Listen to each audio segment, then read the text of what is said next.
Once upon a time कप्तान मोहम्मद रिजवान ने कहा था, मगर सिर्फ यही की चीज है कि या तो विन है या तो लन है। तो हमारे हिस्से विन आया है और पाकिस्तान के हिस्से लन हमेशा की तरह। लेकिन लन एक साजिश के तहत आया है। भारत ने बहुत बड़ी साजिश रची है जिसका खुलासा आज हम कर रहे हैं। साजिश है पाकिस्तान को जलील करने की। देखिए, पाकिस्तान ने इंडिया से हारना ही था, चाहे मैच कराची में खेलता या फिर लाहौर में, रावलपिंडी में खेलता या फिर गद्दाफी स्टेडियम में। एंड रिजल्ट वही होना था जो कल रात हुआ। लेकिन भारत ने पाकिस्तान को जलील करने के लिए पहले बोला कि हम पाकिस्तान नहीं आएंगे।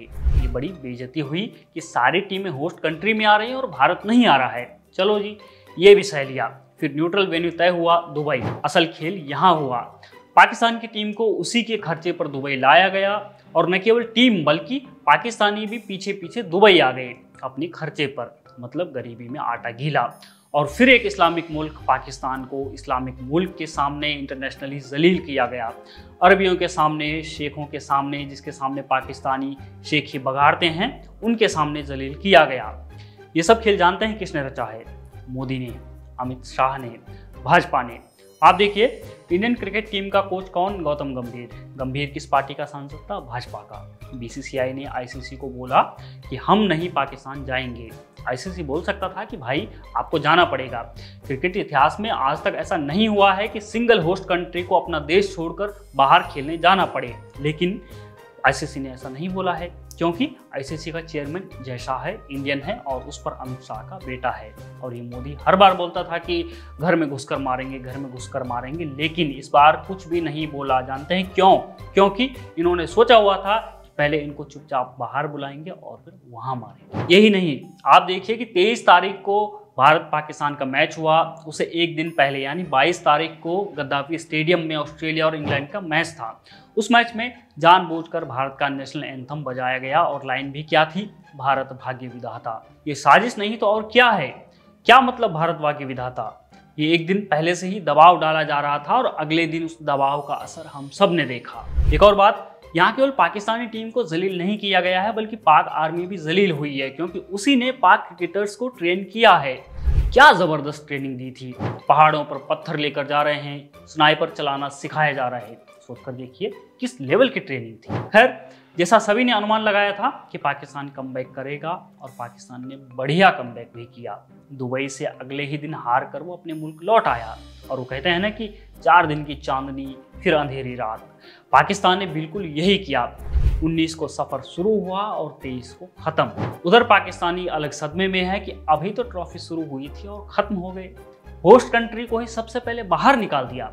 मतलब बॉल हमारी, विकेट हमारे, पिच हमारी, स्टेडियम हमारा, हमारे यहाँ तुम खेलने आ रहे हो और हमें ही बाहर कर दिया। पर सवाल ये है कि जब अपना ही सिक्का खोटा हो तो दूसरे को क्या कहना। मतलब कुछ टीमें होती हैं कि कभी बैटिंग चलती है, कभी बॉलिंग चलती है, कभी फील्डिंग चलती है, लेकिन पाकिस्तान एकमात्र ऐसा नमूना है कि इनकी कोई भी यूनिट कुछ नहीं कर पाई। ये कुछ नहीं चलता है इनका। ओवर ये पूरे नहीं खेल पाए। डॉट बॉल इतनी खेली कि उतने में आधा वनडे मैच और हो जाता। आधा नहीं तो कम से कम एक T20 मैच तो पक्का खेला जाता। बॉलिंग और फील्डिंग के तो क्या कहने। आप पाकिस्तानियों का रिएक्शन ही देख लीजिए, वो भी हैरान है कि ये इंसान के बच्चे हैं। मैंने पहले ही कहा था नहीं खेलना आता इनको। ऐसे करते हैं ये लोग, ऐसे करते हैं। इन्होंने ऐसे किया। पाकिस्तान के घरों में मातम छाया हुआ है। टीवी टूटने की परंपरा है कि टूट ही नहीं रही है।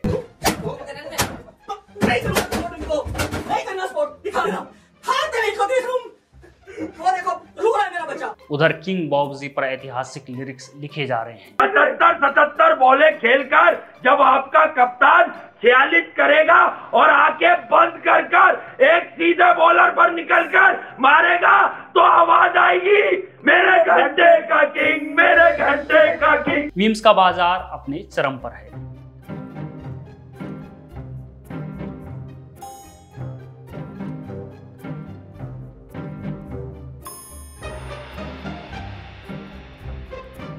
पाकिस्तान की हार, भारत की जीत और किंग विराट कोहली की पारी को अगर एक लाइन में समेटना हो तो उसका मेल 14,000 रन भी मारे, सेंचुरी भी मारी, तुम्हारी भी मारी, लिटाया, फिर बिठाया, फिर खड़ा किया, फिर बोला ले लो।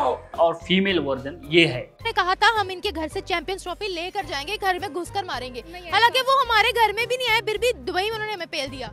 जैसे जैसे पाकिस्तानी क्रिकेट फीकी पड़ रही है वैसे वैसे पाकिस्तानी डाक होते जा रहे हैं। कोई पूछे ना बीसीसीआई या कोई आगे पीछे cricket fan Pakistan India match में कितने छक्के मारे गए, बताना 11। इंडिया वालों ने हमारे 11 छक्के मारे हैं। रिजवान, बाबर, शाहीन, हारिस, नसीम, बताना ये 11 छक्के उन्होंने मार दिए पाकिस्तान के। पाकिस्तान में गरीबी, उस पर लाख 2 लाख 4 लाख रुपए खर्च कर पाकिस्तानी दुबई गए थे, इसलिए इन्हें सुनना हमारा फर्ज बनता है। आखिर इनके हम पूर्वज तो हैं ही। पहला मैच हारे चैंपियन ट्रॉफी का, मैंने पूरा मैच देखा है, ठीक है। आज भी मैं आया हूँ सपोर्ट करने, अभी भी आप मुझे बोल रहे हैं कि मैं इन लोगों को दुआएं दूं, मैं इन लोगों को दुआएं दूं। पागल है ये लोग, दिमाग खराब है इन लोगों का, दिमाग नहीं है इन लोगों का, पागल है ये लोग। मेरे मुल्क की क्रिकेट की बेड़ा गर्क कर दिया।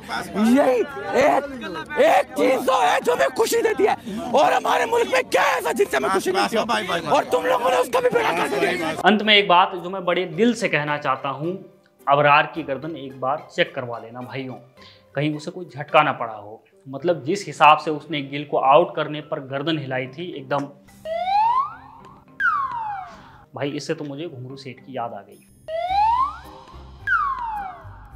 ये क्या है बे? भाई तुम्हारे पाँव में घुंघरू डालकर नचवाया गया है तो घर पहुंचते ही किसी हकीम से जरूर दिखवा लेना। और हाँ, अपना 17 का बदला तो पूरा हुआ, अब हमें वही करना है जो हम कल रात से करते आ रहे हैं, पाकिस्तान के मजे लेने हैं।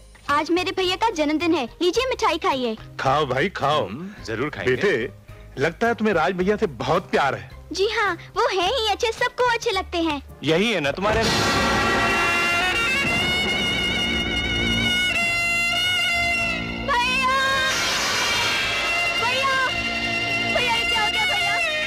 अगर आपको हमारा ये वीडियो पसंद आया हो तो हमारे चैनल को जरूर सब्सक्राइब करिएगा। बने रहिए हमारे साथ, देखते रहिए द प्राइम।